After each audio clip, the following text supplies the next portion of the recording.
안녕하세요. 고려대학교 중일어문학과 일본문학 문화전공 석사과정 이남희입니다. 2024년 2학기 독서보고서 내용을 발표하겠습니다. 제가 읽은 책은 총 3권으로 신일본문학사, 한중일 설화비교연구 중국 전기 소설선입니다. 우선 첫 번째, 신일본 문학사입니다. 이 책은 일본 문학의 장구한 역사를 상대, 중고, 중세, 근세, 근대라는 5시기로 구분하여 각 시대별 문학 형성의 배경과 전개 양상을 체계적으로 서술한 문학사 연구서입니다.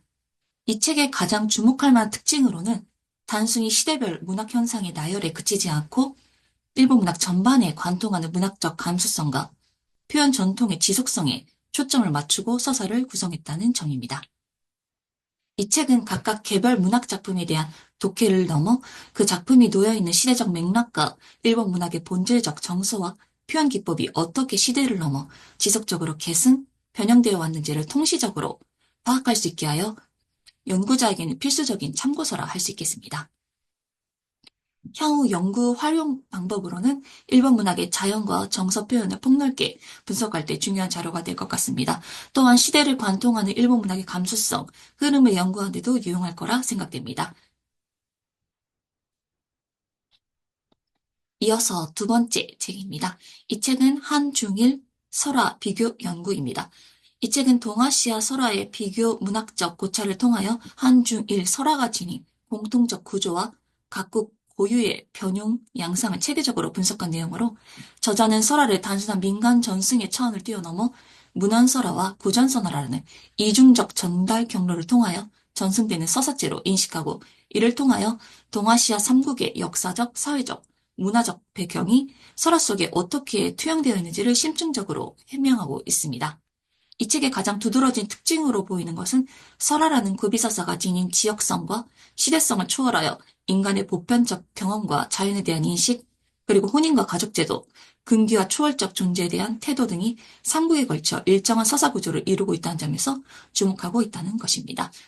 향후 연구 활용 방법으로는 한국, 중국, 일본의 설화를 비교하며 각 나라의 문학적 특성을 연구하는 데 활용할 수 있을 것 같습니다. 또한 설화를 단순한 이야기의 전승이 아닌 역사와 사회, 문화를 반영하는 텍스트로 해석하는 방법도 참고하며 동아시아 문화 교육 속에서 문학 전통이 어떻게 영향을 주고받으며 변해왔는지를 연구하는 데 기초 자료로서 유익할 것 같습니다.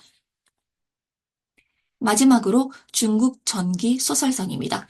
이 책은 당대 전기 소설을 엄선하여 번역하고 해설을 묻힌 작품집으로 한국의 고소설의 형성과 전개 과정에서 중국 전기 소설이 미친 영향을 조명한 내용으로 이 책의 가장 중요한 특징으로 보이는 것은 전기 소설이 애정, 별세계, 호협이라는 세 유형으로 분류하여 각 작품의 주제적 특성과 서사적 전개 양상을 유형론적으로 고찰하는 동시에 작품 원문을 병기의 독자의 학문적 접근성을 제고했다라는 점입니다.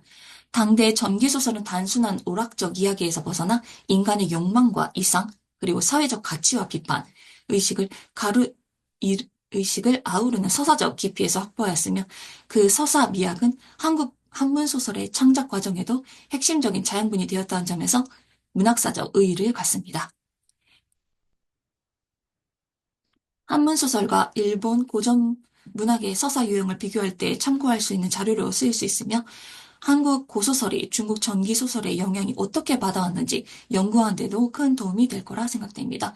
또 일본의 전기문학과 또 중국 전기소설이 어떤 구조적 유사점과 차이점을 가지는지 비교 연구하는 데도 활용할 수 있을 것 같습니다. 마지막으로 종합적 감상 및 연구 방향입니다. 총 3권의 책을 통하여 한국, 중국, 일본 문학의 전통과 상호작용을 입체적으로 이해할 수 있었으며 각각의 책이 제공하는 시각이 동아시아 문학 비교 연구에 큰 도움이 되었습니다.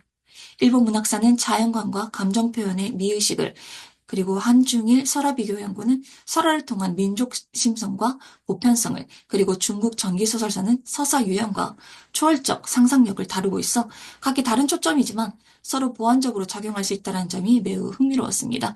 앞으로 일본 고전문학 속 자연관과 정서의 미의식의 설화나 전기소설 같은 서사문학에서도 어떻게 반영되어 있으며 변형되어 있는지를 통합적으로 살펴볼 필요가 있을 것 같습니다. 이상으로 발표 마치겠습니다. 감사합니다.